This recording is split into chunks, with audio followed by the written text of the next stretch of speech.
En el año 1976 fue electo presidente de los Estados Unidos el demócrata Jimmy Carter, asumiendo su cargo en enero de 1977.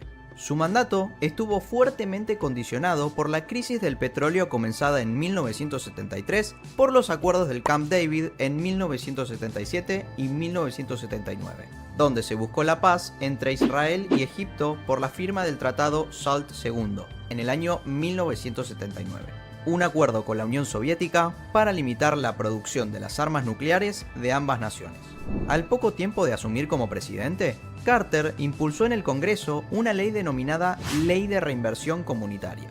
Esta ley impuso que los bancos de reserva brindaran hipotecas para ciudadanos de clase baja. Se habilitó a que aquellos préstamos fueran concedidos aun cuando los solicitantes no cumplieran con algunos de los requisitos básicos para adquirir créditos, como pueden ser disponer de ingresos estables, trabajo o bienes. Este tipo de préstamos es conocido como los créditos ninja, por sus siglas en inglés No Income, No Job, No Assets, es decir, sin ingresos, sin empleo, sin recursos o activos.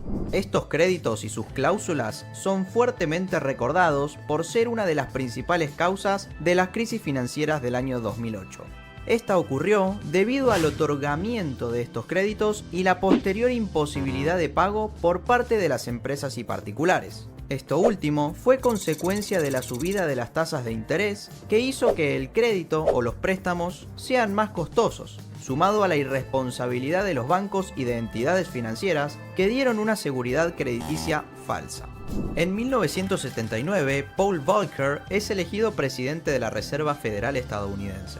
Continuó al mando hasta el año 1987, atravesando el periodo de mayor inflación de los Estados Unidos, así como la época de mayor apreciación del dólar.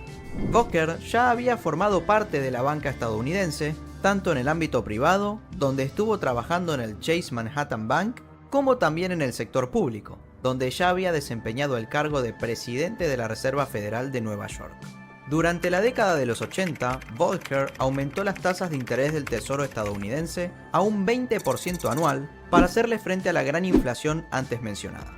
Esta cuestión provocó grandes fluctuaciones en los mercados mundiales y en consecuencia el dólar estadounidense se vio fuertemente apreciado.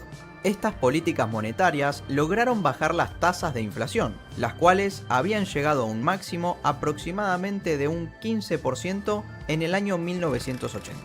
Para el año 1981 asumió la presidencia de los Estados Unidos el republicano Ronald Reagan. Su mandato duró 8 años y junto a Volcker aplicó políticas de desregulación de la economía.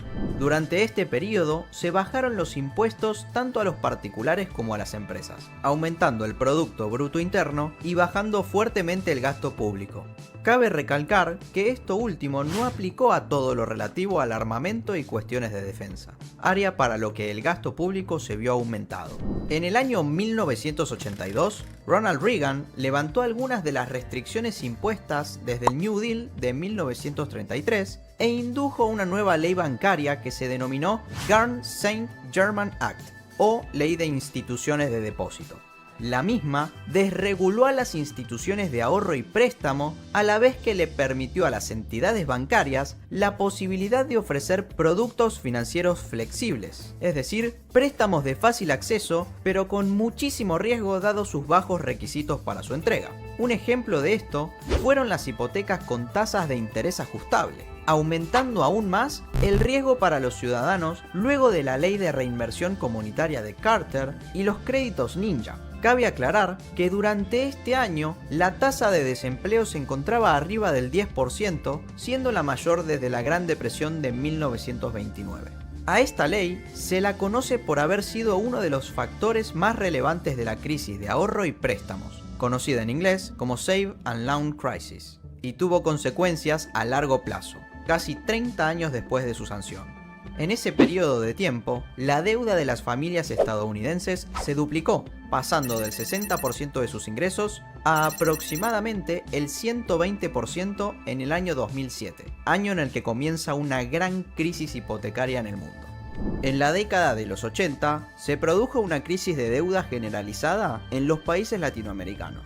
Esta crisis fue conocida como la década perdida. aunque la misma comenzara a gestarse desde los años 60. Desde ese entonces, varios de estos países no han dejado de solicitar préstamos a instituciones internacionales como el Fondo Monetario Internacional o a bancos privados, en su mayoría estadounidenses. Los casos más relevantes de esta década fueron los ocurridos en Argentina, Brasil, Chile y México. Debido a la serie de medidas aplicadas por Volcker, en febrero de 1985, el índice DXY alcanzó su máximo histórico de 164,72 puntos, observándose una apreciación del 50% en los últimos 5 años. Como consecuencia, en septiembre de ese mismo año, Alemania Oriental, Estados Unidos, Francia, Japón y Reino Unido firmaron un acuerdo para la devaluación controlada del dólar frente a las divisas de estos países. Dicho acuerdo ocurrió en el Plaza Hotel de Nueva York. Un dato no menor es que de un año a otro, Estados Unidos aumentó su déficit comercial en aproximadamente 10.000 millones de dólares. Esto se traduce en una mayor importación que exportación. Al apreciarse el dólar contra las demás divisas, el país norteamericano se volvió un productor caro para las demás naciones, motivo por el cual bajó la demanda de productos estadounidenses. Años después, la estabilidad financiera seguía en problemas, y esto dio lugar a otro acuerdo internacional, el Acuerdo del Louvre. Fue celebrado en 1987 y en el mismo se buscó estabilizar la situación de los tipos de cambio y detener la caída continuada del dólar luego de las medidas implementadas en el Acuerdo del Plaza. En este acuerdo participaron todos los integrantes del G7 menos Italia y se plantearon varias cuestiones. Primero, que Estados Unidos reduzca sus gastos y su déficit comercial, que Japón hiciera frente a su excedente presupuestario, que el Reino Unido moderara su gasto público y que Francia enfrentara su déficit público. Lo pactado en París tuvo una duración de 8 meses y se vio interrumpido por un hecho histórico en la economía mundial, el lunes negro. El día lunes 19 de octubre de 1987 ocurrió un crack de los mercados bursátiles en varias partes del mundo, lo que afectó fuertemente a la economía global. El mismo comenzó en la bolsa de Hong Kong y terminó esparciéndose hasta el mercado europeo y estadounidense. Durante el año previo al crack, uno de los índices bursátiles más antiguos del mundo, el Dow Jones, el cual refleja el precio de las 30 empresas industriales estadounidenses con mayor capitalización bursátil, tuvo un ascenso del 44%, ubicándose en los 2.722 puntos aproximadamente. Luego del lunes negro, el Dow Jones retrocedió 508 puntos en un día, acumulando una caída del 22% y pasando a ser la peor caída diaria de los mercados en la historia. Un día después de esta abrupta caída, el nuevo presidente de la Reserva Federal estadounidense y sucesor de Volcker, Alan Greenspan, anunció que la Fed tomaría la postura de prestamista en última instancia y que proveería liquidez a los bancos que se encontraran en problemas financieros. De todas formas, la bolsa estadounidense no fue la mayor de las afectadas. En Hong Kong, el mercado de acciones cerró por una semana y en 2 meses tuvo una caída acumulada del 45% aproximadamente. A su vez, los mercados de Londres, Sydney y Toronto cayeron un 26, 25 y 22% respectivamente.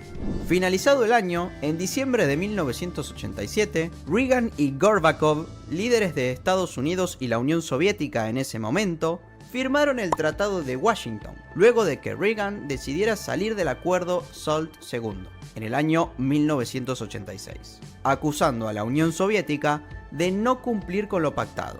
Este nuevo tratado proponía la destrucción de las armas nucleares de corto y medio alcance y por primera vez en la historia las dos superpotencias firmaban un acuerdo que en vez de limitar, eliminaba de forma auténtica las posesiones de armas nucleares en ambos bandos.